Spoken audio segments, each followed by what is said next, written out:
Hey, everybody, we're back with the long-awaited part 3 with Lieutenant John Costigan Three of who knows how many. NYPD Lieutenant retired. Here we go. So, John, Yes. I would imagine now, in your time, as if with everybody's career, you have to have animal stories. It's got to Oh, be. yes. Actually, my favorite story, and this is a story that I tell, and I say this. If somebody told me the story, I probably would not believe it. The one that happened to you. Yes, yeah, and it's absolutely true. It's exactly how it happened, and it just goes to show because it's a whole culmination of events that happened, but it just displays that whole era of what was going on.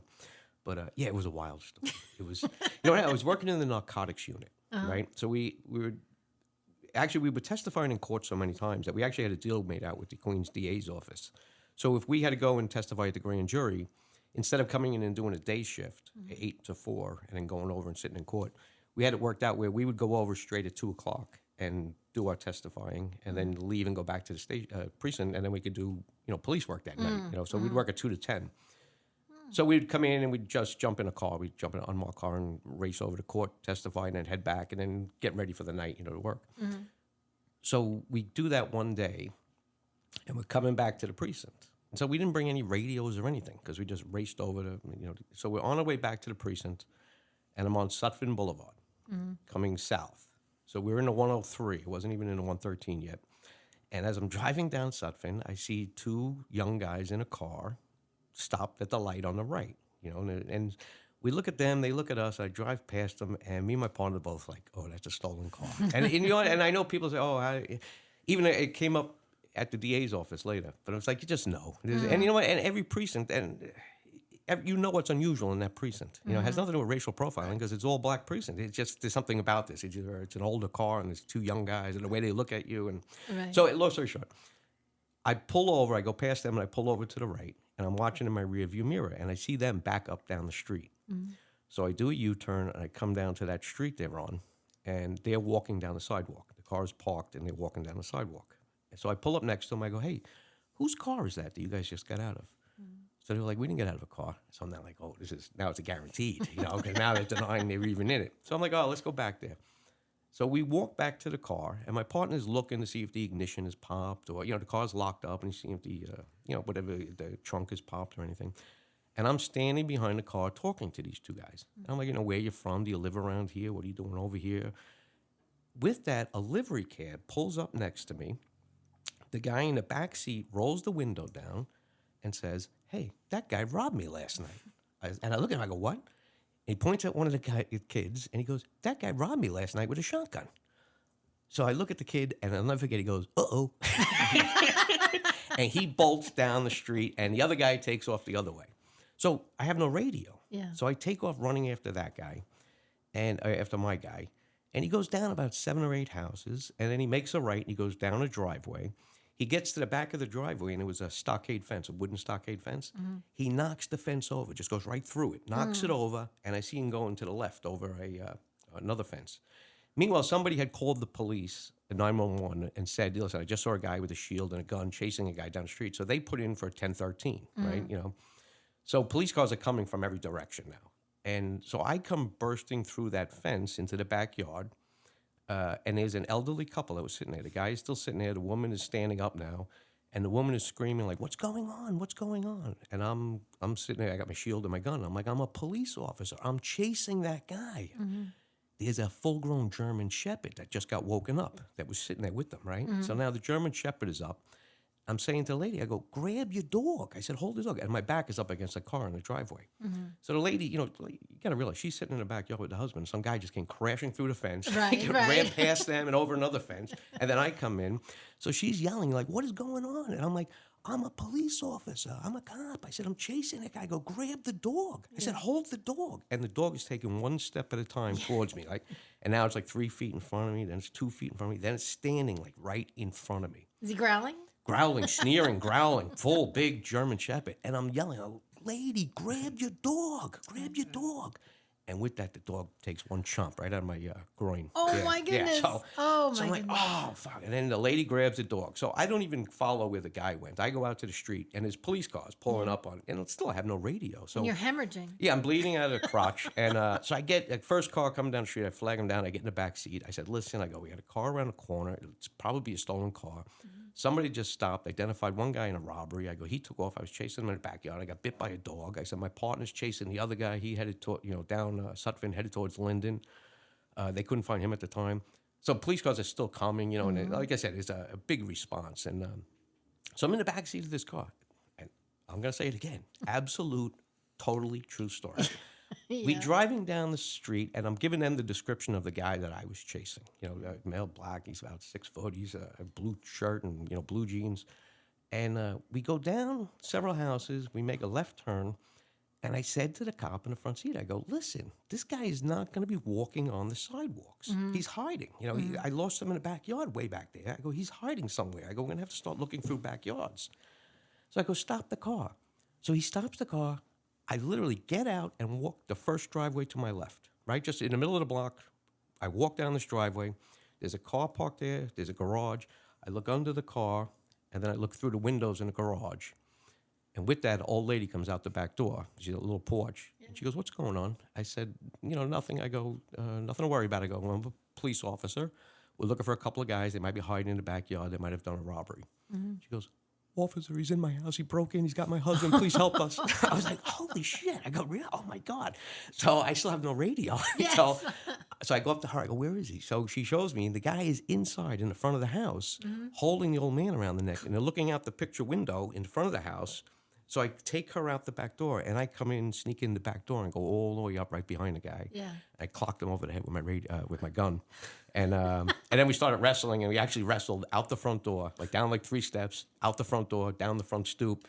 And it was good because all of a sudden, we land on the sidewalk, and I stood up, and the cop cars, stopped short. And there was cop cars up in that street. I'm going, here he is, found him, got him. I go, even if somebody told me, I wouldn't believe that because it was so bizarre. The stolen car, then the robbery, then the breaking and entering, the burglary, the unlawful imprisonment. Yeah, it was a good color. Did anyone ever have a Oh, but you know what? Going back to, Yeah. So I went to court with that, to the DA to draw up the complaint. And I'll never forget, the DA says, what was your initial stop for? I said, oh, we just knew it was a stolen car. He goes, you can't stop anybody for that. I'm like, no, I know. He's like, you have to have, which is the law. You can't just stop someone because you know. But that's a gut reaction, So I'll never forget. I said, yeah. When we turned around, they were parked, half up on the curb. Oh, they were half up on the curb? That's it. Bing. That's it. That's done deal. As long as they got a violation, now we're legit. We can go further. But yeah, that's the nuts and bolts of the law. You have probable cause. Yeah, if you don't have probable cause. But you know what? And I said this about before when I was saying about it. It has nothing to do with racial profiling. If a guy works in Gramercy, after a few shifts there, he knows what is unusual in that precinct. You know what I mean? You just know there's something unusual. And the same thing if you work in South Jamaica or you work in East New York. After a while there, you know what is common and what is uncommon. But that does not help the DA. No, of course not. Yeah. No, we the 112 is notorious for stolen cars. 500 a month, 500 stolen cars at a little precinct. So I was with a guy, kind of an old timer. No, not really an old timer, but he had more time than me. And we're driving middle of the night, and we're going down the service road of the Long Island Expressway. 4 blocks in front of us, I see brake lights tap on a car, parked car. I go, did you see it? He goes, I got it. I said, drop me at the corner because if they're in there, they got the passenger door ready to go out. If we pull up, they're going to. So he stops, he drops me off, and I walk down the sidewalk, and there's the guy breaking the collar. In the car? Yeah, and the radio car pulls up. He gets down. But all he did was he tapped the brake pedal. That's it, yes. There he is. Well, that's why, what people say, stopping a car for no headlights. I go, you know why? Because if you get into a car and you drive it all the time, you do that without even thinking. Right. You get in, you do everything, you turn on the headlights. Right. If you steal a car, a lot of times you're not thinking like that. So that's a reason why you see a car with no headlight. First of all, it's a violation. But the second thing is, there might be a chance that it's a stolen car. Yeah. Hey, I'll give you a great, funny story. Yeah. This goes to this same thing. Which actually, I feel so bad for locking it. I didn't lock him up, but my partner at the time locked him up. We're on Sutphin Boulevard. It's a day shift. And we're going north on Sutphin. And a guy going the opposite direction, just something about him, the way he looked, or, the way he looked at us. You get that feeling in your stomach? So my partner, I was in the passenger seat, and he does a U-turn. As soon as we do a U-turn, the guy pulls to the curb. We pull in behind him, and the guy jumps out of his car and starts walking back towards us. And he's going, "Hey, officers, yeah, hey, I'm glad you stopped me. I'm glad you pulled me over." So we're like, "Oh, yeah, why?" He points at the car. He goes, "I think this car is stolen." I'm like, "What?" He goes, "Yeah." He goes, "I came out this morning. It was parked in front of my house." He goes, "I'm driving it over to the police station." I go, "You know what? I was young at the time. Otherwise, I would have let him go because that was really good." Yeah. I got to give him credit, man. Yeah, I'm helping you guys out. I'm driving it over. I got a funny dog story. So working in Bryant Park, and there's a dog, canine cop, and his dog, his partner, in the Midtown South Precinct. So he used to come into the park all day. He had a radio car, right? So it's the summer. It's 100 degrees out. So I'm talking to him through his window of his car, and he goes, "You want to jump in for the air conditioner?" So I go, "Yeah, all right." So they have a hole where the dog can put his head through into the front. And what I should have noticed was the seats were completely... Saliva? No. Oh, shredded. Oh, really? Gone. Yeah. There was no foam where the dog could reach to. All right? So I get into the passenger seat of the car, and I'm sitting there and we're bullshitting, and all of a sudden the dog is sound asleep in the back. Right? Nothing going on. And the canine guy goes, "I'll be right back. I'm going to go grab a magazine." And he jumps out of the car. And the dog, no sooner did he shut the door, that dog was up, his head is through, and he's right on my left ear. So one of the other cops walks over and goes, "What are you doing?" I go, "Don't touch the car." I go, "Don't touch the car. Go get John. Go get John." He goes, "Well, where is he?" I go, "He's at the newsstand. He's getting get him over here right away. This dog's ready to take my ear off." He's going to take a bite. He's going to take a bite. And the thing that would set the dog off was handcuffs, the clicking of Oh, the handcuffs, clicking, go yeah. bananas. And the cop goes, "You want me to click my account?" I go, "Don't do anything. I'm being held hostage here." Oh, wow. Actually, I was searching for a perp one day with a dog. We were working one day. I think I was driving a sergeant, and there was a church on New York Boulevard just north of Linden.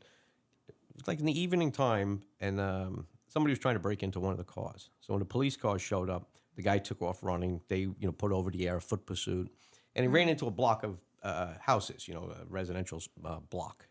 Let's say 10 houses by 20 houses, 10 by 10. So when he ran in there, they had him pretty much cornered. There was other cars responded and everything.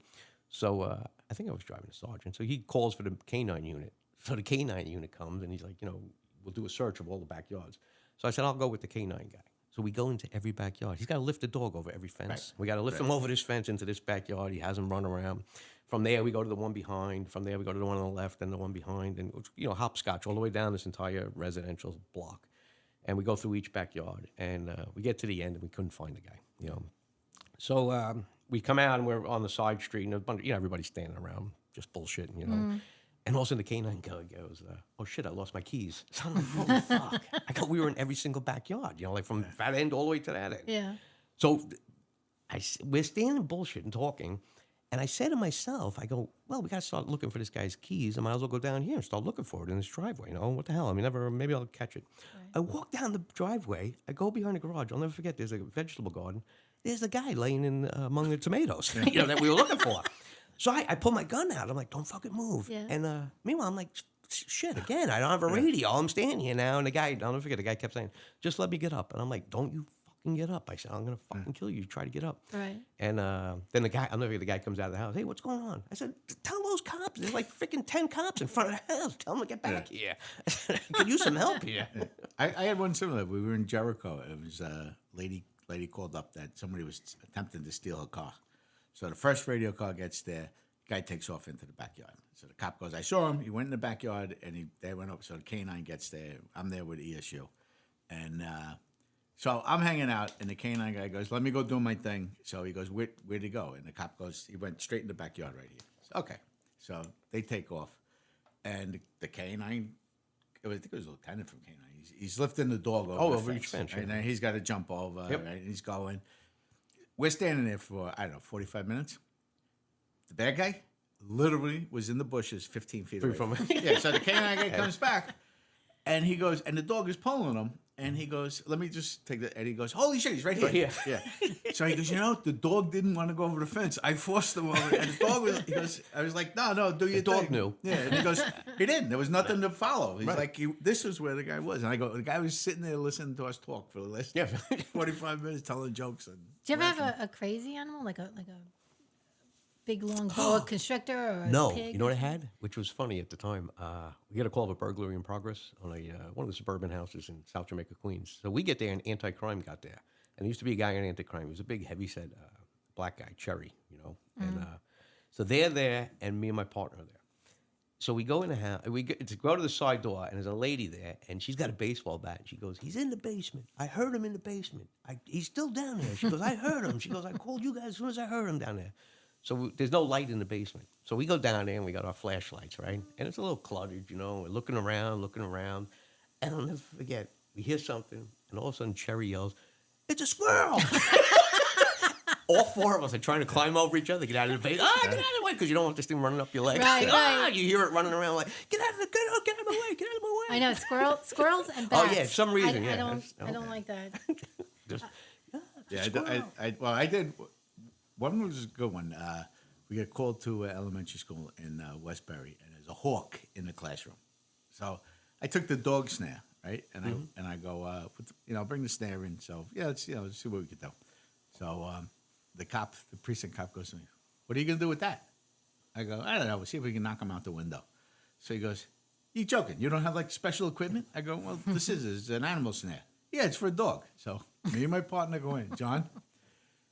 Within 30 seconds, I had the hawk in the snare, right? And I threw him out the window, and I go, "All right, we're done." So the cop goes, "You caught him in that thing?" I said, "Record." He goes, "Holy shit!" You make do. Yeah. I said one time we went to get a raccoon. So we used to get calls for raccoons all the time. So the cops go, "He's in the garage. He's in the garage." So I'm with an old timer, and the old timer goes, "Remember back in the old days?" He goes, "We'd be shitting ourselves getting." He goes, "Now we're like, where is he?" All right, well, let's go in there. So I come out with the raccoon in the snare, and we got to tranquilize it. So we're standing there, and we're talking. Four of us are standing in a circle. I got the raccoon in the middle of us in the snare. So when I came out with it, the cop goes, "You got him?" I go, "Hey, come on, the snare master, I got him."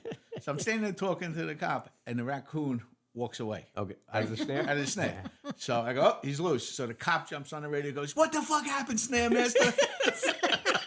Hey. Part of the job. Look at him.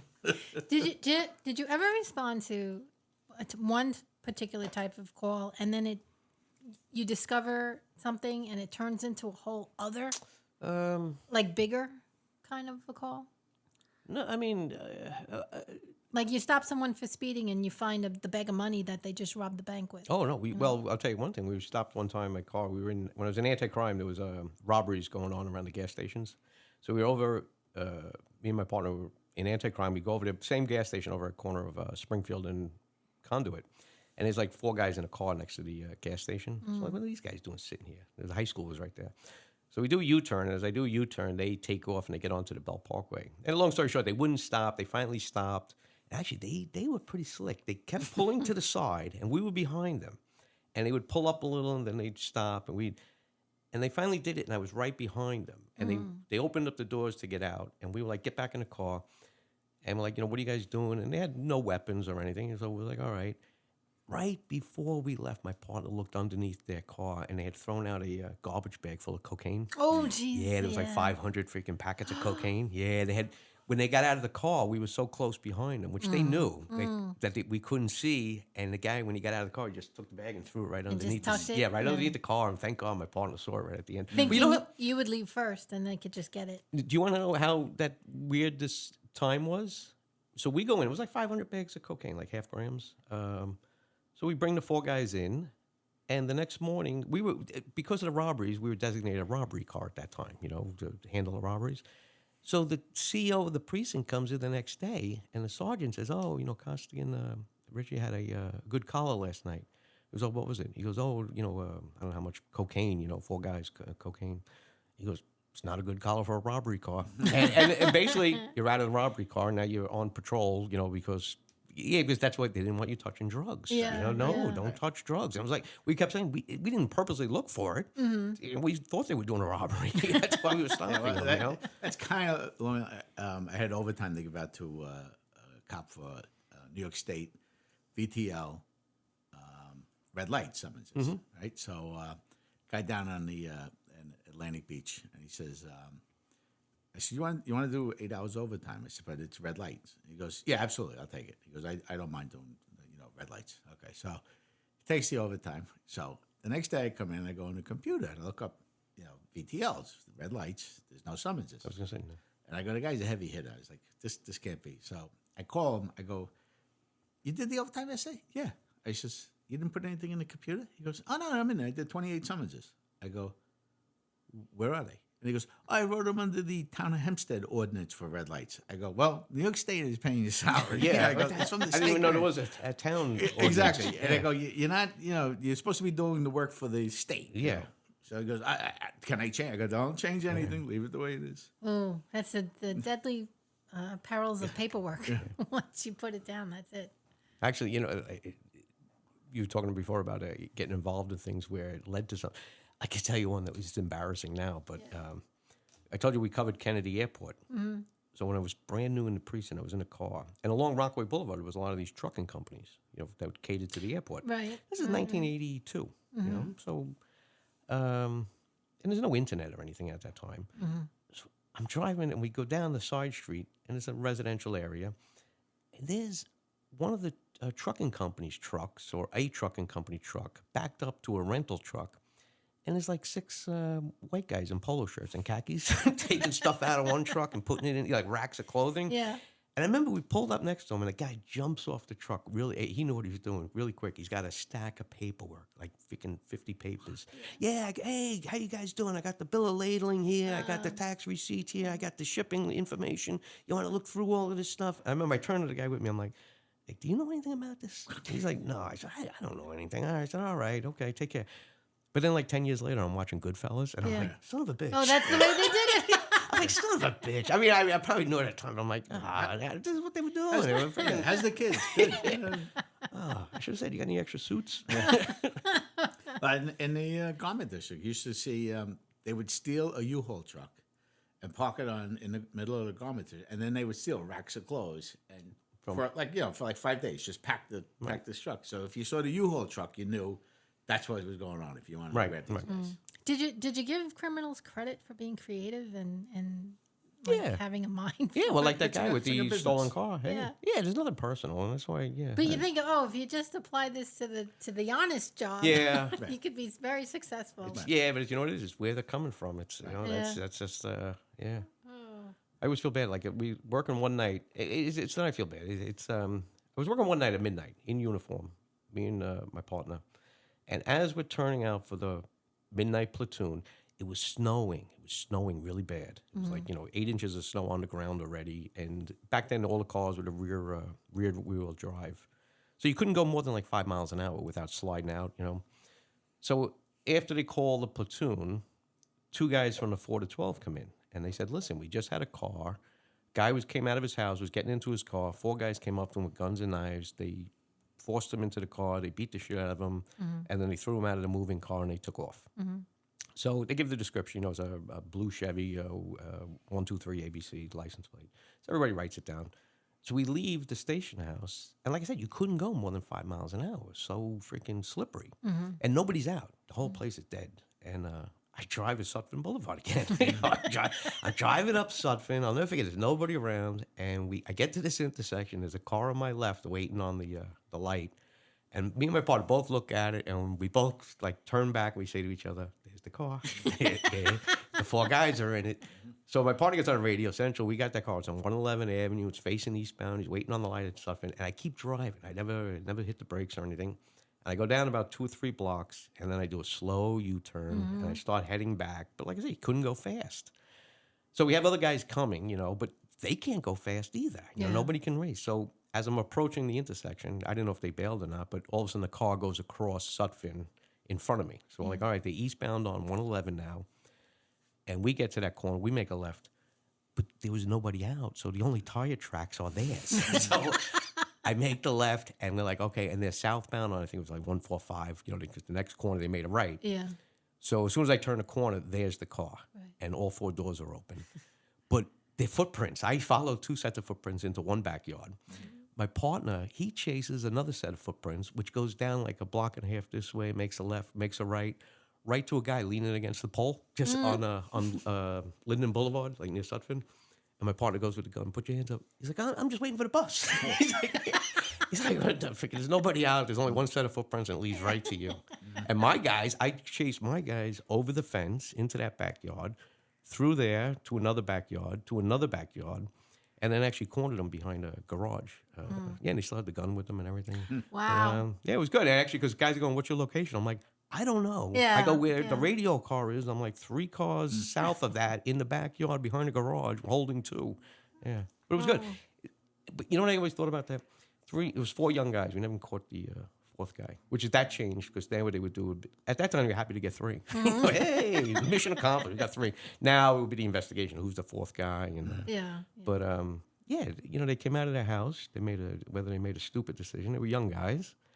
And they went to prison for 3 to 5 years. Like never thinking when coming out of the house they're going to make some kind of a stupid decision that's going to impact the rest of their lives. I know. Hey, speaking of animals, John, going back to animals, with Franny Lenahan. So we had to go into Brooklyn to pick up a evidence car with the tow truck. So I don't know, it's 6 o'clock in the morning. We're coming back and coming out to Nassau. And we stopped in Bed-Stuy. And I go, Franny, I wish I had a camera. He goes, what's the matter? 2 black guys on horses, dressed as cowboys. Oh, the 7-5. They were in the Black Cowboy Association. No, it was 7-5. They were there all the time. I go, can you believe this? 2 guys with they had the full regalia, the cowboy hats, and they went riding by. Yes, they were there for years. I don't know if they're still there or not, but they were there for years. Right, and it's a weird area. It's right by the Conduit, the Belt Parkway. Yeah, it's a low area between Queens and Brooklyn, and they've been there for years. It's kind of like a shit area, and it's like of all things, you're like, holy shit. It's not even a shit area. It's there's no. Oh, you saw them in Bed-Stuy. Yeah, but that's where they were from. And this is a long time ago. So. Right. That was you had said New York City you're allowed to ride a horse on the street. And if you own a horse, you're allowed to ride it in New York City. And you said somebody went and got milk? No, what's his name? The guy he did funerals with us, and he wasn't a cop, but he lived in Queens in like the 104. Right. So he goes, yeah, I went. He goes, I got a horse. He goes, which is legal. Right. He goes, I got a wagon, and I would go into the park and do wagon rides. Okay. I go, how long ago was this? He goes, no, like 2 weeks ago. I go, wait a second. He goes, no. He goes, I've been doing it for years. He goes, people get on, I take them for a ride around the park. Hey. I go, and it's legal because they can't stop you. You can own a horse in New York City. Well, hey, listen, you know what's funny? I was on yesterday online. I purposely kept this. Somebody posted on which I said, I go, if you're a cop, even if you're not a cop, if you're from New York City, you'll understand what this is about.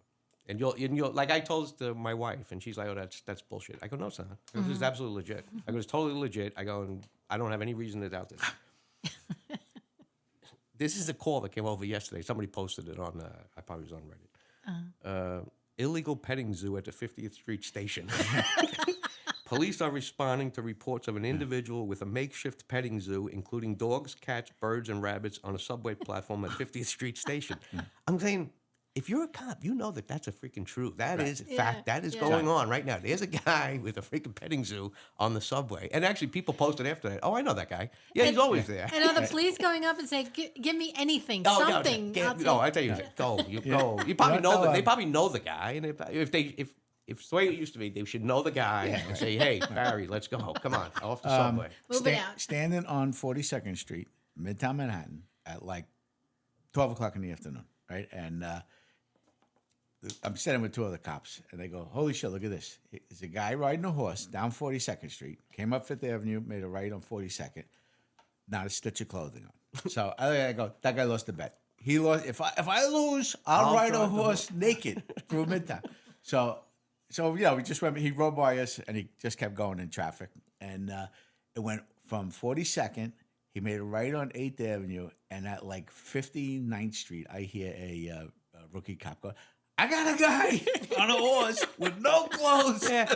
I go, he almost made it back to Central Park with that horse. It wasn't too long ago, but Willie and I, we were just walking down the street, and some guy comes out with nothing but the covering that just covers your privates, and shoes and socks, and he was holding a bag like Out here in the street? Yeah, right. Times Square. Yeah, but just coming out of the building like it was no big deal. I couldn't believe it. My jaw dropped. Yeah. Oh boy, that was nuts. Actually, that's what I like about New York, because people say, because we used to have the house upstate New York, and then we lived in the city, and people are like, how do you like both places? I said, I consider them the same. Like living in the city and living in the country, in both places, people mind their own business, really. And my example of that was like we lived on 54th Street and 10th Avenue. I would go down the street every day, down 10th Avenue, and there was always a guy on the corner of like 50th Street. He was about like 50 years old, Spanish guy, always on a Stingray bicycle dressed in a pink bikini. And it was like, nobody cared. Like, nobody. He's there every single day. He's not doing he's not harming anybody. Right. That was his thing. He was out every day in a pink bikini riding a Stingray bicycle. And everybody knew him. Hey, Luis, how are you? Yeah. Hey, good morning. One day we were in, and there's a guy rode by us on a bicycle. It was like right before Thanksgiving. He had a full Christmas tree costume on. And I go, it's Christmas in New York when the Christmas tree rides right by you. But I'm just waiting for someone to be in Central Park and walk their potbelly pig, or on a leash. I saw one. I saw a potbelly pig when I worked in the hospitals, Mount Sinai. As a Beth pet? Israel? Yeah, somebody was walking on 3rd Avenue. Yeah, in the park over there by the hospital. See, it takes all kinds. See, I always agree with the statement that New York is the city that other cities wish they could be. Believe me, I love New York, and I hate it when people start, the city's going down the tubes. It's, it's worse than it was 10 years ago, but it ain't nothing like it was 30, 40 years ago. Right. Nothing. Right. There was just a show on yesterday, and the guy was saying, "Oh man," he goes, "You sit here and you just watch what passes you," and they had the guy walking this rooster on a leash. He's like, "Telling you get me like it's always here." Well, you know what? We went to some neighbors of ours did a show down in East Village, and me and my wife went there and we watched the show, and I was talking to them afterwards, and they're all young kids, like 20, low 20s, So I was saying to him after, I'm going, do you know, it was right by the park there, where the police riot was, Tompkins Square Park. And I'm saying to them, I go, do you know this neighborhood? Oh, no, it's really nice. I'm going, do you know there was like a freaking guy that killed somebody and fed them to the freaking homeless people in Tompkins Square Park back in the 80s, like the cannibal of Tompkins Square Park? My I go, God. and it wasn't even a big deal. I go, it's a fact. Like, you don't even know about it. That's how, like, it was like, oh, okay. There was a guy, he killed somebody. He cooked them up when they broke into the apartment. The guy was cooking the body and feeding the homeless people in Tompkins Square Park. It's like 1980, late 80s, early 90s or something. Yeah, I'm like, yeah. See, now, even everyone has their crime. And technically, textbook crime is crime is crime. But there's Miami crime, there's LA crime, Chicago crime, New York even in the crime. cities, Gramercy crime, there's East New York crime, there's Bed-Stuy crime, there's, But even New York holds the candle. I mean, we are the capital of the world, so we all hold our own above all. Well, else. it's like I said in the first one, one of my first posts, Jackie O walks by, Right. and then 20 minutes later, I'm in Spanish Harlem. Right. It's like, wow, man, where would you ever get to experience this in an hour's time?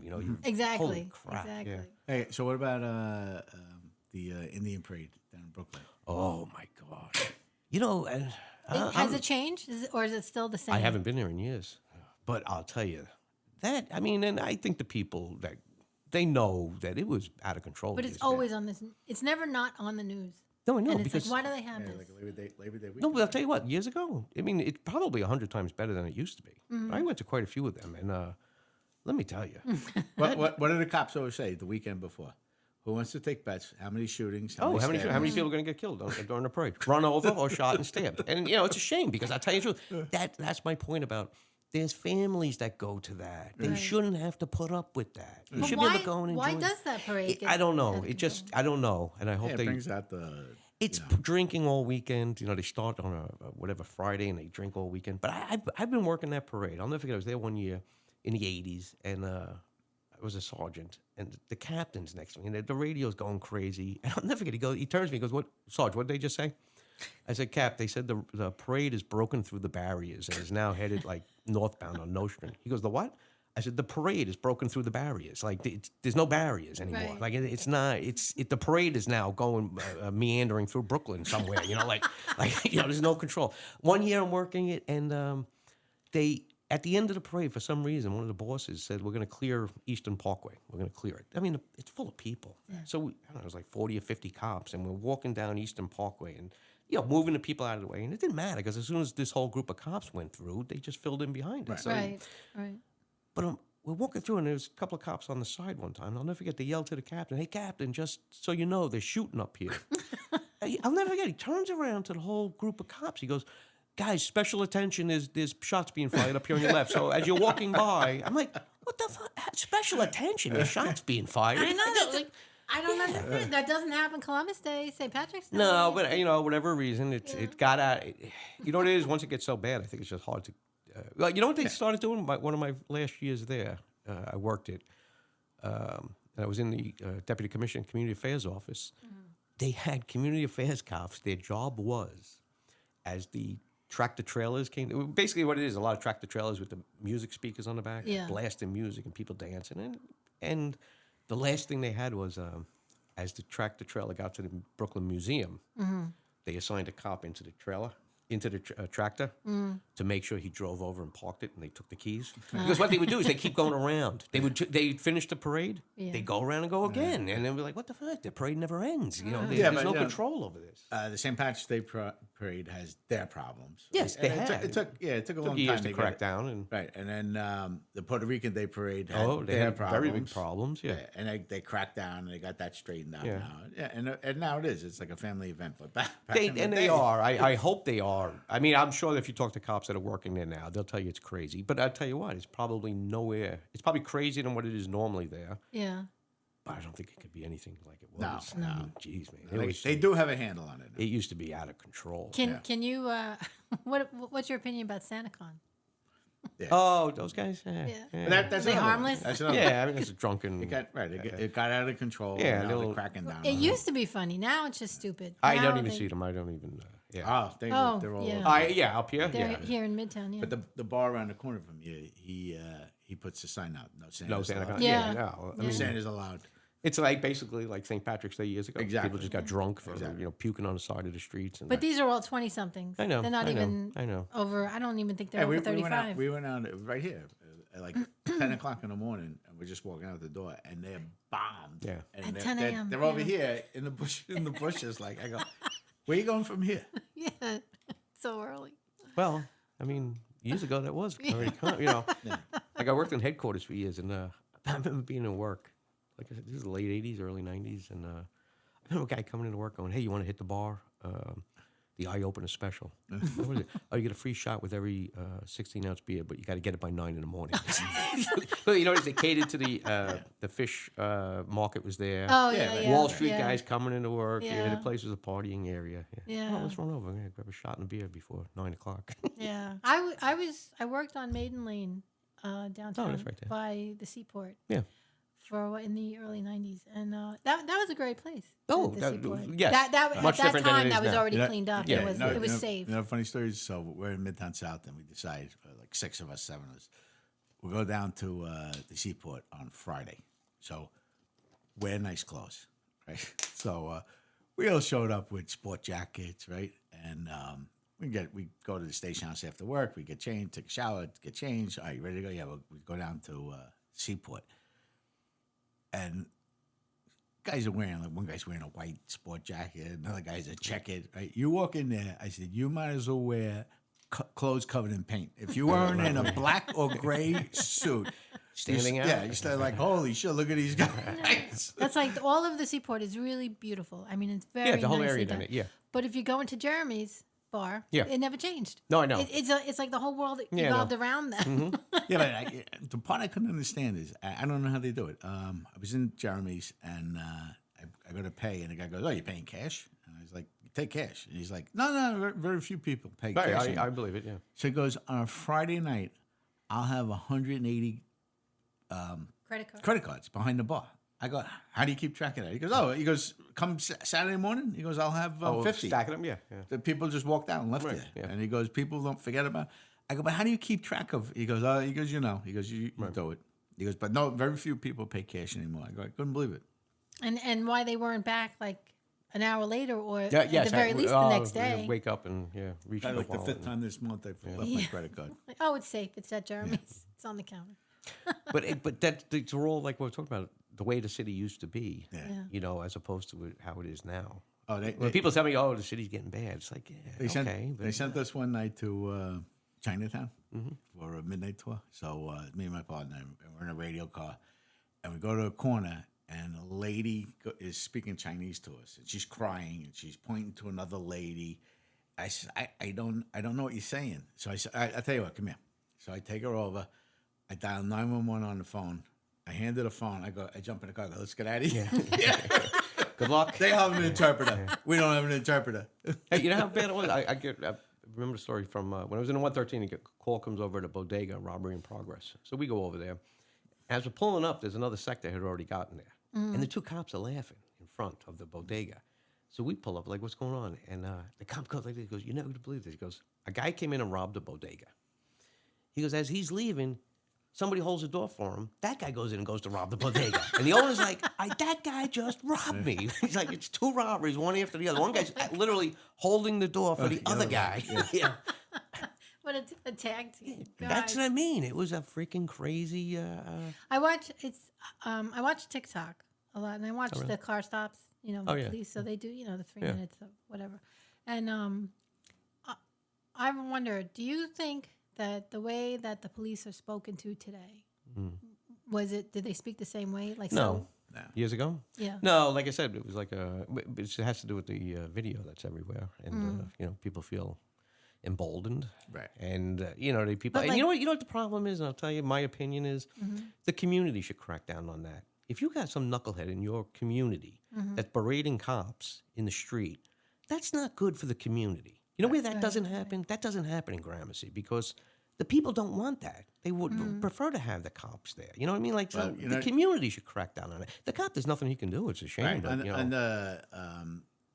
De Blasio, it got out of hand. They had that Occupy Wall Street. Yes, yeah. And it would be like, oh, we're paying a guy 12 hours. Yeah, but the psychological breakdown of a guy who stands for 12 hours, at some point, it's got to take its toll on him.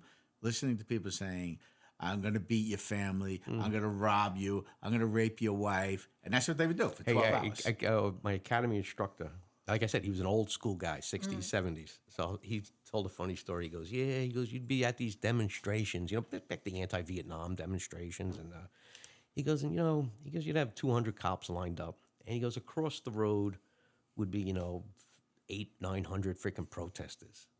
He goes, there's always one guy. He goes, standing on a car or, somewhere. He goes, and he's yelling. He's the loudest, fuck those pigs. Yeah. Fuck those motherfuckers. Taking back the streets. Fuck them. He goes, and you're standing there, across the street from that.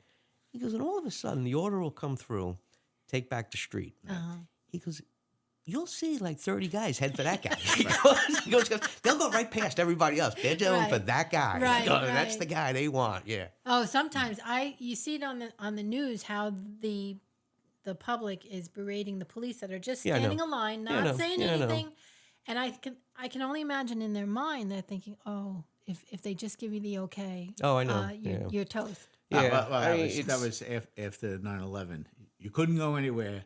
Into a store, hey, thanks for your service. You got, and I used to tell the guys, enjoy it because it's usually pretty short lived. Like for that back there, he gave me a ticket. He did this. He arrested my brother-in-law. Oh, but listen, I worked with a guy, a pro DWI guy. Okay, when I say pro, he did over 2,000 DWI arrests. Well known through Nassau County, right? And I was a PBA delegate. I said, in all the time that he's been making arrests, I said, I never got a phone call. He talked to me wrong. Right.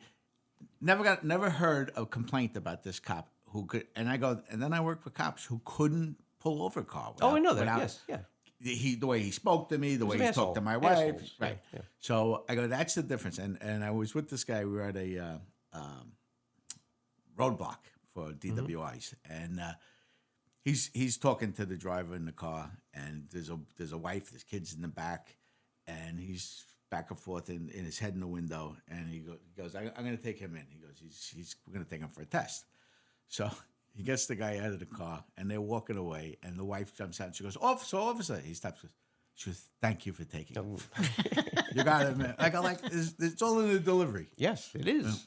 You know what's funny? I used to talk to community groups right before I retired as from the Deputy Commissioner Community Affairs. Mm-hmm. So I'd go around the city, and I had my set speech was always, you'd see the flyer, and it'd be like the guest speaker, Lieutenant Costigan from Deputy Commissioner Community Affairs. And I would always say, I go, if you saw the job I'm doing, I'm sitting in some crappy office downtown. I go, I have nothing to do with anything out here. Yeah. I go, and then you look at these uniformed guys around here in this, this community meeting. I go, when you call 911, those are the guys that are coming. Mm-hmm. When your kid is sick, that's the guy. When your kid is lost, those are the guys that are running through the backyards trying to find him. When your grandmother gets robbed, I go, it's not me. I go, you should be heaping this praise continually on these guys, on the street. Right, of course. Yeah. I mean, you just get I tell you, kids, anytime a kid gets injured or anything like that, it's, I'm telling you, cops will do anything to go and help, no matter what. Right. And, I remember one time I was working, I wasn't even there. In the 115, they had a kid, a call comes over the radio, a kid in distress, from respiratory distress, a baby. Mm-hmm. And we were in the office listening on the radio. So you hear the sector going, and then you hear another sector going, Central, I'll go over there too.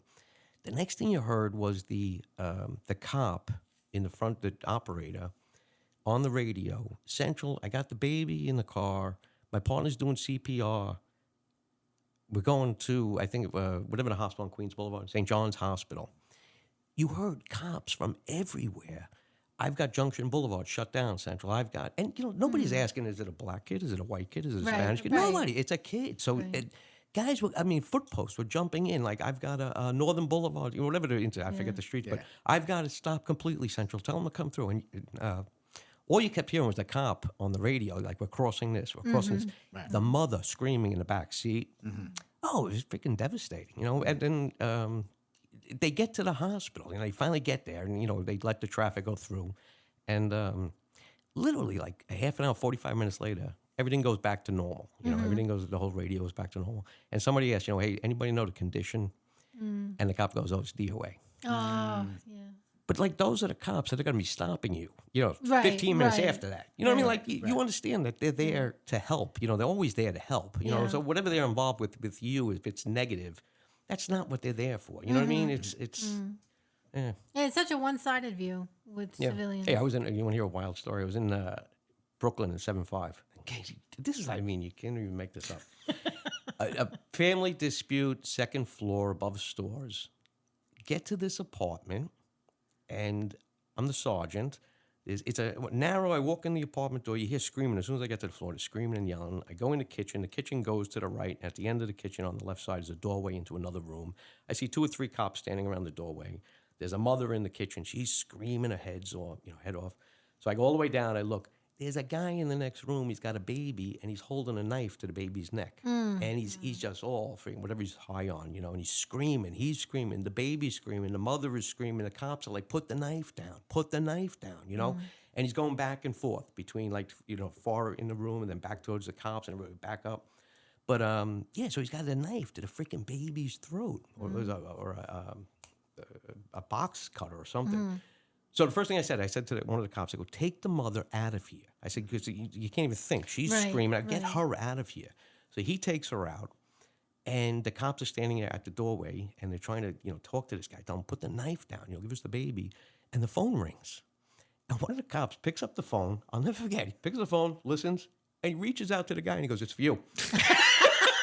And the guy with the knife in his hand reaches for the phone, and 5 cops jump on him. Man. And it was the cop that took the mother out who said, hey, call him. Right, it was like, that was and the baby was okay? Yeah, he grabbed as soon as he grabbed the guy. But I mean, that's what you're dealing with, and you go back to work. All right, just in an apartment with a guy holding a knife to his baby's throat. And things like that. Can you leave that at the station and go home and just put it behind you? Yeah. I got a funny story. Want to hear a good one? We get a call one time of a baby injured. I think it was in a 9-0. And I get to this apartment. There's a babysitter with a baby. And the babysitter is crying, right? Screaming. She spoke Spanish only, too. The baby is missing a finger, right? A finger got cut off, like at the second knuckle. Yeah. Yeah. Oh, wow. So, but it wasn't even bleeding. It was just like pinched off. It was a very young baby. So the babysitter's screaming, because you can imagine, like, oh, how's the baby? Oh, she lost a finger today. So I said to the cop, I go, one of the cops speaks Spanish. I go, where was she when she found the baby? Like, where did this happen? We can get the finger, and the ambulance is coming. We'll send it with the baby. So she says in the living room. We get the idea it's in the living room. So I walk in the living room, and there's an exercise bicycle, one old one, with the old chain. And so I go over to it, and I just start turning the pedal, and there's the finger stuck in the in the sprocket. It got pinched off, right? So I take the finger. And I tell one of the cops, I go, I got the finger. I go, go get me ice, and we'll put it in and we'll send it with the baby. So he comes back. He goes, there's no ice. I go, get me anything from the freezer just to keep it cold. Right. We send it with the baby. So he comes back. I swear to God, he's got like a bag of peas and a box of Jimmy Dean's pork sausages. He goes, I got these. I'm like, and I swear, I looked at him, I'm like, you want me to put the finger with the pork sausages? I mean, are you kidding me? Come on. They could mistake one for the I other. got a kid. We have a freaking pork sausage for 30 years. So you went with the peas? Yeah, go give me the peas. Oh my God. Hey, so we go. We got a guy at the Baldwin train station holding a knife to his own throat, down on the ground, not up in the elevator there. So it's like 4:00 in the afternoon. He's a local guy, and so we got a semicircle around him, like keeping him where in that spot. So he goes. It was just the way everything happened. We're there, and we're trying to talk to him. He's got the knife big knife to his throat, and he goes, "Can I get a cup of coffee?" So sure, we'll get you a cup of coffee. So one of the old timers that works in the precinct, he goes, I'll go over to the coffee shop. He comes back with 2 cups of coffee, and he puts it on the back of a car that's parked there, and he's talking to the guy because he knows him, Right.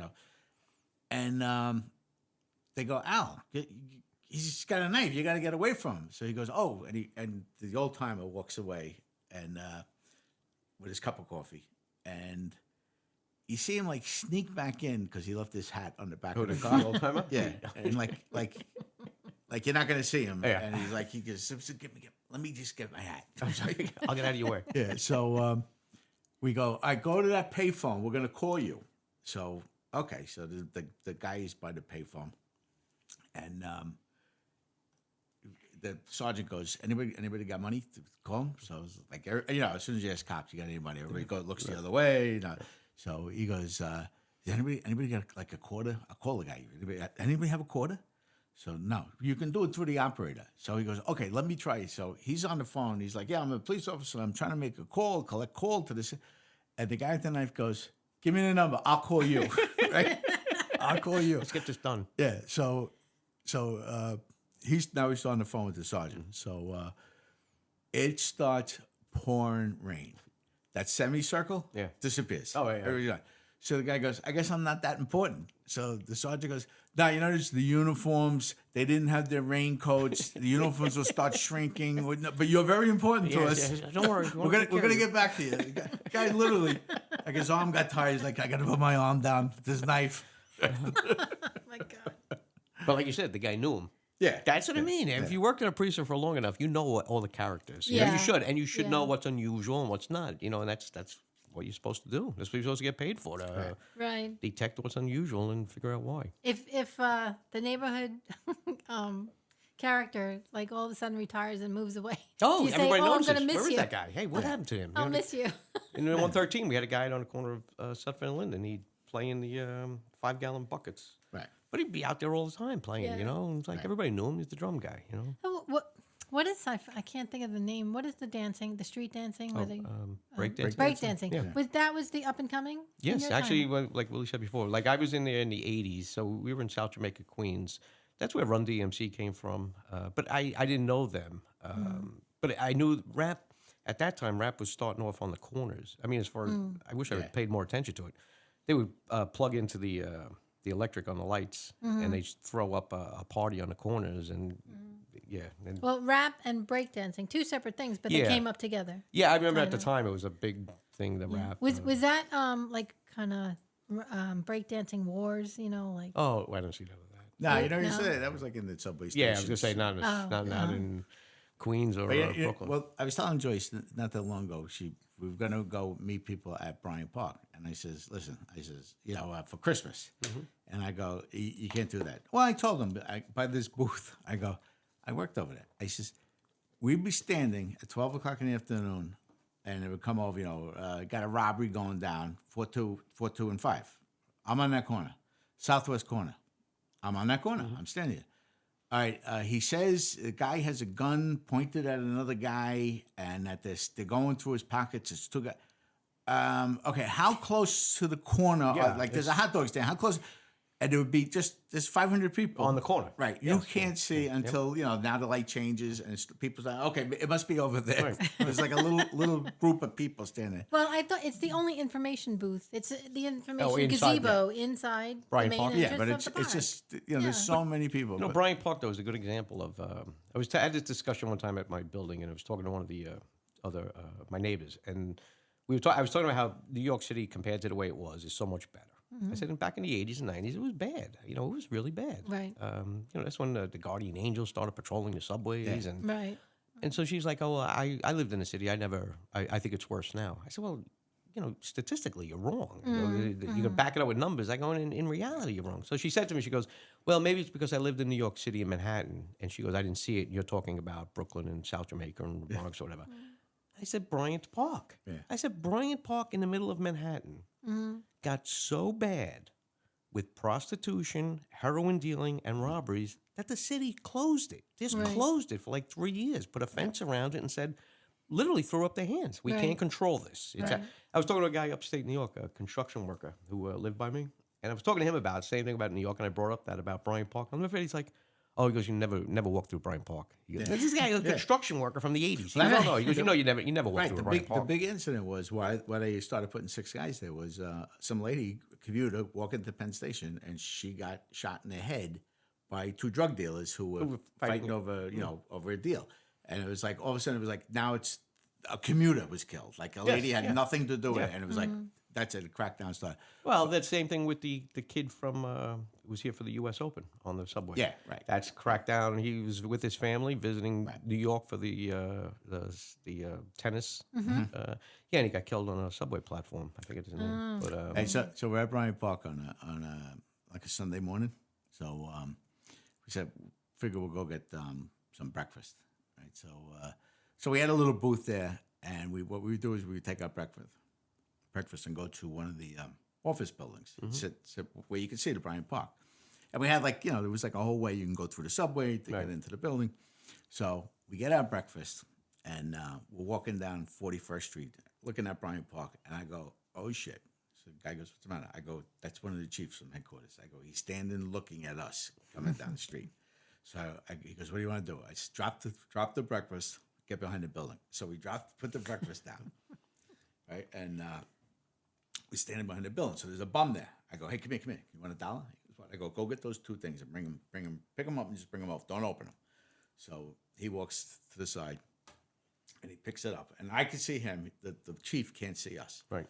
So he goes to open it. I go, "Do not open that. Bring it over here." So he gives it to us. We go down through the subway and we go to the office building, and the chief is gone. So that afternoon, like 2 o'clock, the CEO from Midtown South pulls up. He goes, "Hey, get all the guys from Bryant Park here. I want to talk to you." So we all stand there. "What's up, Chief? What's up, Inspector?" He goes, "There was a chief here this morning. He's down telling everybody at the command post he just made 2 Midtown South guys lose their breakfast to some bum." And I go, "Well, that's not actually the truth." I says, "Actually, He thought he did. yeah, the bum brought us the breakfast." He goes, wait a second. "Are you telling me you guys outsmarted the chief?" I said, "Well, apparently, yes, because we ate the breakfast." And he While goes, watching the chief. He goes, "You know what?" He goes, "This is fantastic, because I'm going to wait for him at the next meeting. When he starts telling the story, I'm going to tell him the ending." Hey, actually, Chief. Willie, tell your breakfast story where the picture was in the paper and behind the car. Oh, yeah. So we go to a barricade situation, emergency service. So they had been there for like a day and a half. So they called me in like 5 o'clock in the morning. They go up. You go up with 3 or 4 other guys. We leave the day tour up there and take over. They got this house surrounded. The guy had shot his mother and took shots out the window. So so we get there and then we're sitting there talking. And the sergeant comes. He goes, "All right, guys, come on, go out and relieve the guys that have been here all night." Right. So, okay. So I'm in the flak vest, the helmet. So they go down. There's a guy from another unit. He's kneeling down. Right behind him, we had a post there. So I said, "Okay, I'll go take that post." So I go down. I sneak down. So there's a cop from this unit, from the SWAT team, and he's maybe 15 feet in front of me, behind a barricade. So I go, "Psst, psst." He goes, "What?" I go, "Just let's confirm to me, what house are we talking about?" So he goes, "Right in front of us, this brick house." I said, "Okay, thanks." Psst, psst. He goes, "What?" I go, "Where was the last time they saw the guy? Upstairs, downstairs?" He goes, "He was upstairs." "Okay, thanks." Psst, psst. Guy goes, "What do you want?" I go, "How long ago? What time frame were we talking about?" He goes, "Like 2 hours ago was the last time we heard from him." "That's it. Thanks a lot." So with that, a guy's calling me from emergency service. Psst, psst, psst. I go, "What's up?" He goes, come back. So I go all the way back. So I got a shotgun. I got the vest. I got the helmet. I'm leaning on the back of a radio car. And I go, "What's up?" He goes, "We're taking a breakfast order. What do you want?" So I go, "Okay, double egg bacon on a roll." "Yeah, okay, all right." He's writing it down. So the next day, the New York Times, quarter page, picture of me leaning on the back of the car. Hey, on patrol, on Right, the whole story. Is And it called him a sniper? right, and I go, that cop, you can see him sitting there for- blurrily. You get in the back of the picture. You only caught He's the been heels. there for hours. Right. He's been there for hours. Right. They got the SWAT officer on watching. They got that picture of me while I'm giving the breakfast order. And I go, that cop, you know that he has that picture in an album. He's like, Only his feet. That's me. That's me back. That blurry thing. That's me back. You know, he cursed it. Hey, I tell you a good story one time. I was in the 113 and I got assigned with an older guy. And they give us our assignment. And then the lieutenant tells him, "Hey, take a coffee order for the precinct, for all the guys here." So a lot of guys, I was saying at one time, and somebody said, "How many cops are there?" I'm like, "Well, you get, desk officer, assistant desk officer, outside security, inside security, the 124 room. It could be like 8, 10 guys. Me and him also." So he goes around, he's all pissed off, like, son of a bitch, So he goes around to everybody, "What do you want?" "Black 2 sugars," and he writes it down. "What do you want?" "Regular, light and sweet, 2 regulars, okay. Give me a no sugar, black, no sugar, black, no." He writes his whole list down. We leave, we go to the deli where we get the coffee. We walk in, he goes to the guy, "Give me 12 regular coffees." So the guy makes 12 coffees and he puts them in the cardboard box, the old beer container. And I'll never forget it. We get out in the car and I'm driving. He's got the list open in his hand, and he's got a pen, and he's writing on the top of each coffee cup, black with sugar, regular. I go, "What are you doing?" He goes, "You think I'm going to freaking tell a guy, say, give me one of these, one of these?" He goes, "Bullshit." He goes, "I'm freaking ordering 12 cups of coffee." He goes, Oh, my God. He goes, "They'll never send me again." I was on a call, a hazmat call, and we used to go meet the fire marshal there. So we knew the guys, right? So we're sitting in the truck. We're in Mineola. And knock on the window, and fire marshal goes to me, "Hey, you guys want coffee?" I said, "You going?" So he goes, "No, my wife's gonna go." So I go, "Oh yeah." So I go, "All right, yeah." So he goes, "Yeah, give it about 15 minutes." I said, "Okay." So he comes back with the coffees. So I go, "Was your wife working around here?" So he goes, No, she's home. She was home. I go, "You live by here?" So he goes, No, she's like 15 minutes away. I go, she's sleeping?" He goes, "Yeah, I woke her up. Go get us coffee." Hey, I go, "You told her that?" So he goes, "Yeah." And I go, "And she did it." And he goes, "Here's the coffee." Hey. Okay, so like 6 months later, another hazmat call, knock on the window. "Hey, you guys want coffee?" "What, are you getting your wife?" "Oh, no, I'm split up." Wonder why. Did it happen at about 5 o'clock in the morning 6 months ago? Okay, we're going to wrap it up on that note. All right. And we're going to have... A few more stories I got left. you know what? I bet you we're not even into 6%. You get this by Sergeant. Oh, and then the 7-7 is an entire episode by itself. Yeah. All right. Stay tuned for the next episode with John Costigan. John, thanks a lot for joining us again. Okay. And that's a wrap for this episode. Thank you so much for tuning in to Behind the Blue New York, where we talk about the lighter side of law enforcement. Music All Nighter by Brian New, provided by Stock Music. Recorded live on tape at Penn Street Studios, all rights reserved. Please be sure to like and subscribe to our channel and drop a comment if you wish. We look forward to catching you on the next episode of The Blue, and until then, stay safe.